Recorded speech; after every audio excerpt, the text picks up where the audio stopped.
You're calling me pokwa? Fine, be it.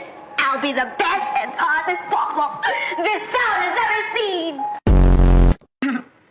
Daming woman. Daming respect. Alam mo kasi, baby nugget, you don't have to respect me naman. Hindi mo naman ako basta siya ng slight. Like, hello, you can ravage me. Ravage me? I can't. Nix.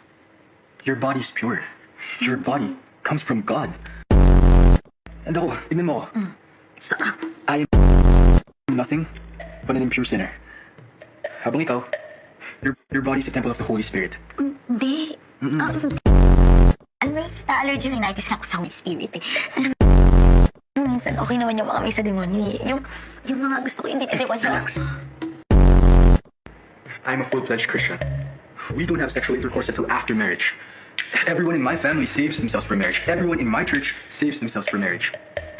I can't bring myself to go to church and be with my family and everyone there and stand there knowing that I defiled you. I would feel like a fraud. We have to wait until after we get married. Ako, Nix, kung nakikita mo lang, gusto ko kasama ka sa lahat ng first ko. Kaya we have to take it slow. You trust me? Okay. Okay. Gets. Yeah, alam Fine. Mga backs, I'll join the club. Sasama ako. I need to confirm it with a capital C.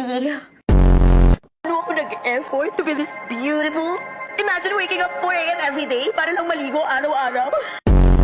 Yeah, lagi ako nagpapabihin ng maharlikang mga scrub at sabon sa dada ko para lang maging soft and supple yung skin ko. Soft and supple. Grabe ako magkuskus. Grabe ako maghilod para matadala ng libag. Wala nang nangyayari. Ang kinis-kinis sa leg ko, walang iwaya ka. Na-excite na siya. May look forward na siya sa akin. Na-excite naman. Kuhusgahan nila ako, hindi ba nila alam virgin to, ma? Virgin to. Po, awa ng Diyos, virgin pa po ako. Sana hindi na nga eh, pero... Eh, yun ang masasay mo? ano pa ba? Our story is like the ocean tide that flows and ebbs with the ocean. Di ba na ako mananalo sa papuwit-puwit mo, ha? Tigilan mo ko dun sa mga sweet talk mo. Feeling mo sa akin ako itong makulit?